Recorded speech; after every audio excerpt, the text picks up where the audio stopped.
Hello everyone, this is K. Suriya, Assistant Professor, Department of English, KCS Kasinadar College of Arts and Science. This video, we are going to see the novel Two Gentlemen of Verona. This novel was written by A.G. Cronin. He was a medical practitioner in Wales and London. When he was recovering from an illness, he landed up writing his first novel, Hatter's Castle.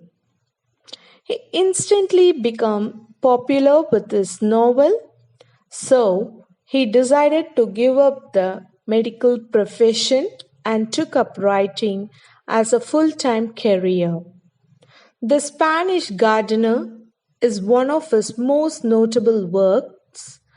In this, we are going to see The Two Gentlemen of Verona, which is one of the renowned work of him. This was taken from the early play by William Shakespeare.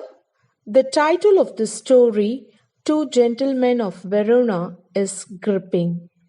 The story is about how two sincere and selfless young boys face hardships for the treatment of their sister suffering from tuberculosis. It conveys the message that as long as people are willing to make sacrifice for the well-being of others, there is hope for humanity. Two Gentlemen of Verona. The narrator is driving through the foothills of the Alps along with his companion. While driving on the outskirts of Verona, two young boys who sell wild strawberries stop their car. The small boys appear to be quite shabby, and the driver is not keen on buying strawberries from them. Then the narrator's companion gets to know that the boys are brothers. The elder one, aged 13, is Nicola, and the younger brother, aged 12, is Jacopo. The narrator and his companion buy the biggest basket of strawberries from the boys and go towards the city. The next morning, they again see the same two boys doing the shoe-shining job, and on being asked, they say that they do many things for a living. They also tell the narrator and his companion that they could work as guides and show the visitors places of interest in the town. So, the narrator asks them to take them to Juliet's tomb. During the time of their stay in the town, the two young boys turn out to be very helpful to the visitors. Then the boys are found with a bundle of unsold newspapers and are ready to sell them when the last bus arrived one night. The narrator then talks to them and asks them why they are working so hard. He also told them that they seem to fetch sufficient money, so why were they not spending anything on clothes and food? Nicola tells him that they had something in their minds, but he doesn't elaborate. Jacopo then requests the narrator to drop them in his car to the village Polenta, that is around 30 kilometers away. He requests him and says that it would be a great favor.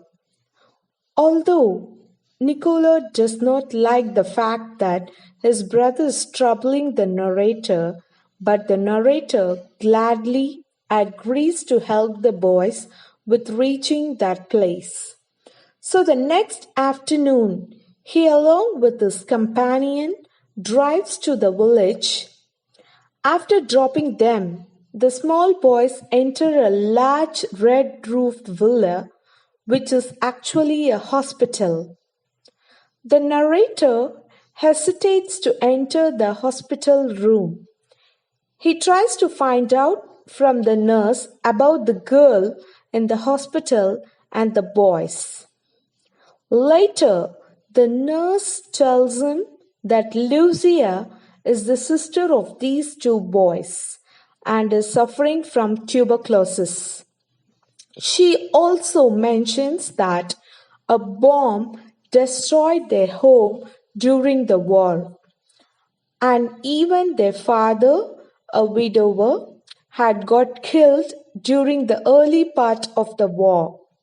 When he died, his 3 children were left to starve. She told the narrator that the boy also started hating the Germans who came to rule the city and even became a part of the resistance movement. Once the war was over, Lucia got afflicted with tuberculosis and the boys had to admit her to the hospital, so they have been trying their best to make the payments regularly to the hospital. The narrator waited outside the room. He did not say anything to the boys on their way back in the order to give the impression that they did not know about their secrets. There ends the story. Thank you.